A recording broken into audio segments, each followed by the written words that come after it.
Assalamualaikum warahmatullahi wabarakatuh. Auzubillahi minasyaitonirrajim. Bismillahirrahmanirrahim. Inna khalaqnal insana min nutfatin amsyazin nabtalihi faza'alnahu syami'an basyira. Sesungguhnya kami telah menciptakan manusia dari setetes mani yang bercampur. Kami hendak mengujinya dengan perintah dan larangan, sehingga menjadikannya dapat mendengar dan dapat melihat.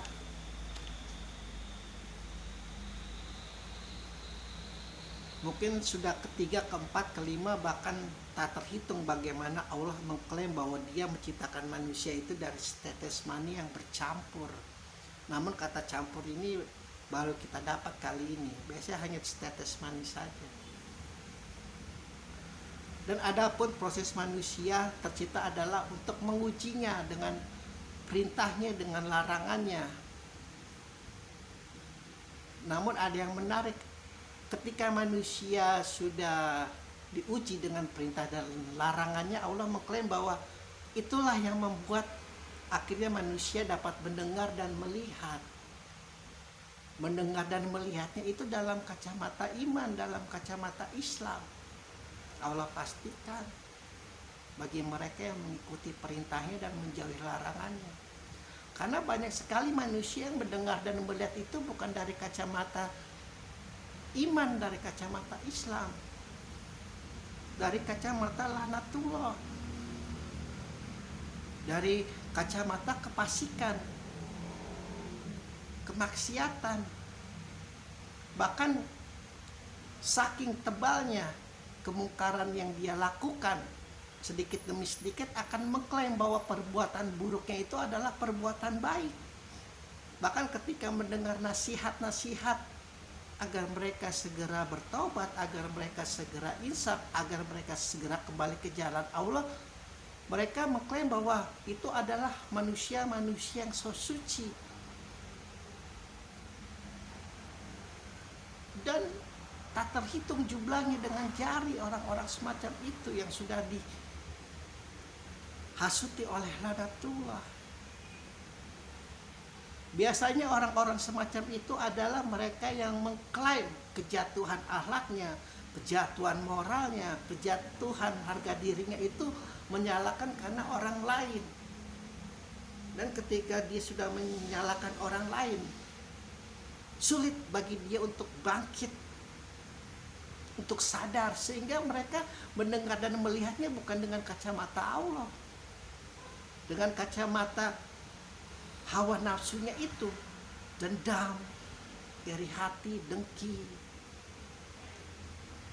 Dan setelah dia mengklaim atas segala keterpurukannya itu karena orang lain, sehingga ketika Allah berkata, aku punya hubungan dengan engkau sebelum engkau tercipta, mereka dengan gampang akan menafikan hal itu.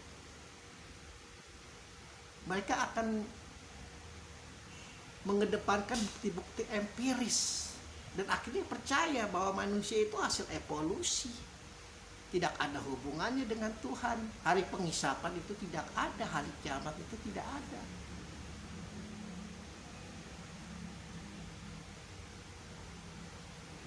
Proses pendewasaan manusia itu memang berbeda-beda. Namun sekali lagi ketika kita melihat, menjumpai manusia semacam itu, ketika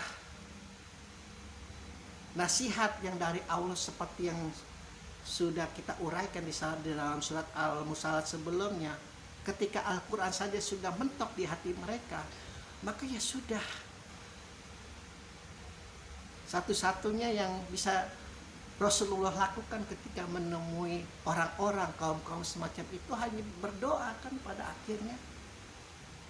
Semoga diterima doanya oleh Allah. Ketika kaum Taif melempari tai, dia tidak boleh masuk ke dalam Taif. Dan Jibril sangat murka pada saat itu. Ingin, entah di Taif itu ada gunung atau bagaimana ya. Karena pada saat itu Jibril mengatakan sayapnya ini bisa membelah gunung. Mungkin di Taif ada gunung, saya belum pernah ke Taif. Rasulullah mengatakan jangan.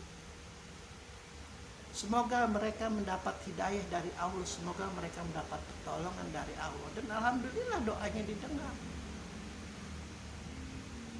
Banyak pejuang-pejuang Islam lahir dari tanah Taif.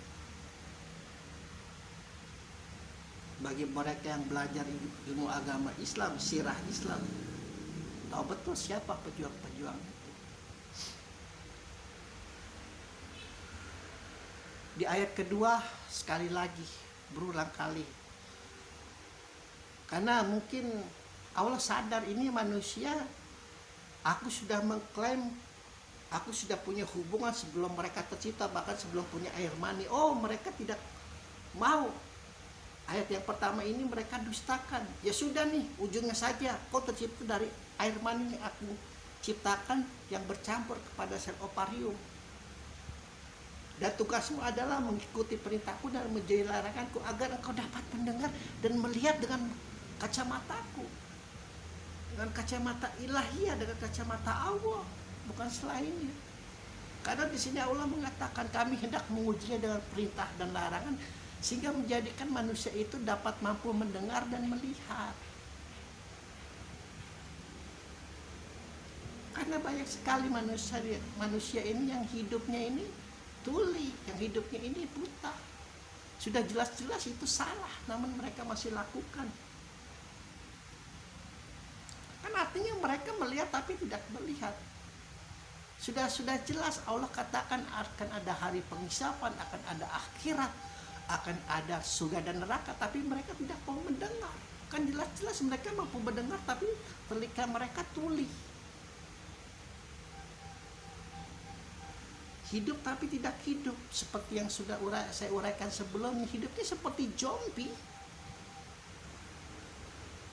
Gak jelas tujuan hidupnya mau kemana.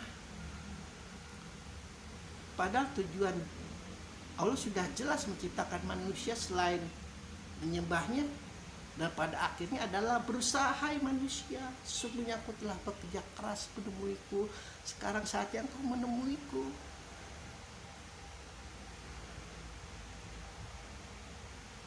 Tujuannya jelas. Kalau tidak mau masuk surga ya masuk neraka. Ada perintah dan larangan.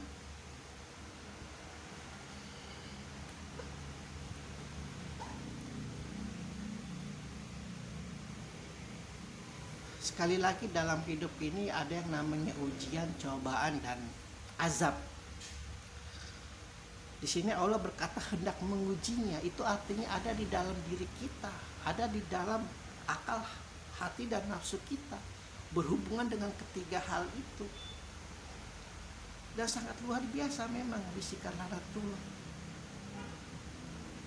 Tanpa bantuan Allah, sekali lagi, tanpa doa dari para nabi, para rasul, para imam, para wali, para syuhada terdahulu, untuk senantiasa itu di dalam doa. Kalau kita tahlilan, kalau apa itu, selalu mereka berdoa untuk kita umat-umat yang akan datang.